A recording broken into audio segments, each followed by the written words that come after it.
and welcome to our fifth and final video of the Descriptive Statistics video series. We are working with example 4. You should have just watched the video that's all about how to use the calculator. So I'm going to be using the calculator when it comes to working with this question. So those of us that don't have a calculator, I'm just going to remind us of the formula, but we're not going to go into detail. Now the standard deviation briefings, which are going to follow this, go through what you need to do in order to find the standard deviation by hand, but that is never anything that you'll be required to do, neither for the Regents nor this class at any point in time. So please just keep that in mind. So example 4 reads, at the meat market, the number of asthmatics purchasing tripe has been increasing. The total number of asthmatics over a 2-week period is listed below. So we've got a whole bunch of data, raw data, just like it was in example 1. So we would normally want to just go ahead and organize this in numerical order. But because we're going to use the calculator, as we just saw in the last video, you don't have to. So this says determine the sample. So let's just go ahead and highlight that. Sample means that I'm going to be using if I were to be doing this, the standard deviation formula of S sub x instead of sigma is equal to square root of the sum of x minus x bar quantity squared divided by n minus 1. So if you don't have your calculator, this is the formula that you need to use. Now this formula is long. It takes a while to do this by hand. Again, that's why we want to do the calculator. So just talking about the standard deviation a little bit, because that is where the interpretation part of it comes in. It says provide an interpretation. We want to remember what the standard deviation is. Standard deviation is the distance on average any given data point is away from the mean. This is going to be important when we get to talking about the normal curve, which is something that is coming after standard deviation. So when you go into the calculator, even though this doesn't ask us for the mean, still write the mean down, because that's going to be something that we want to speak to. So the mean is 0.78, and then we'll round to 6.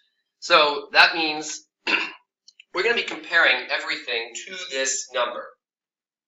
So when I plug into the calculator, I'm just going to go back over to the S sub x. It will tell us, remember, S sub x and sigma sub x.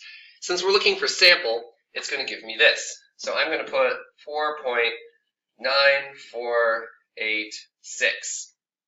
4.9486 is the sample standard deviation. Again, where did I get this from? It's all from the calculator. Don't worry about anything else. Just know how to put it into the list, calculate the 1 var stats, and then get it from the calculator. So now let's go ahead and provide some interpretation. So literally all I'm doing is using the definition for standard deviation, the definition that we received prior to these examples. So what does this mean? So I'll put like a little 3 dots, therefore. Remember that stands for therefore. So therefore,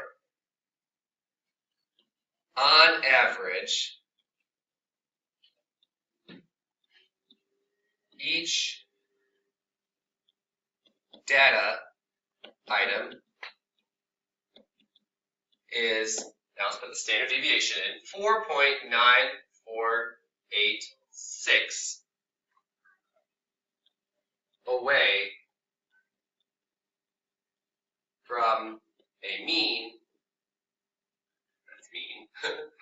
of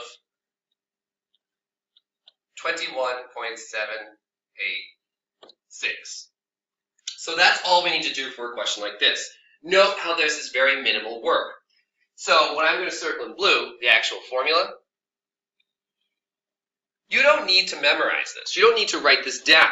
All you need to do is just write that S sub x equals whatever it is. You don't need to worry about anything when we're working on standard deviation questions. Just to make sure that we are aware of what else to do with this type of thing, if it were asking us for sigma in this case is 4.768.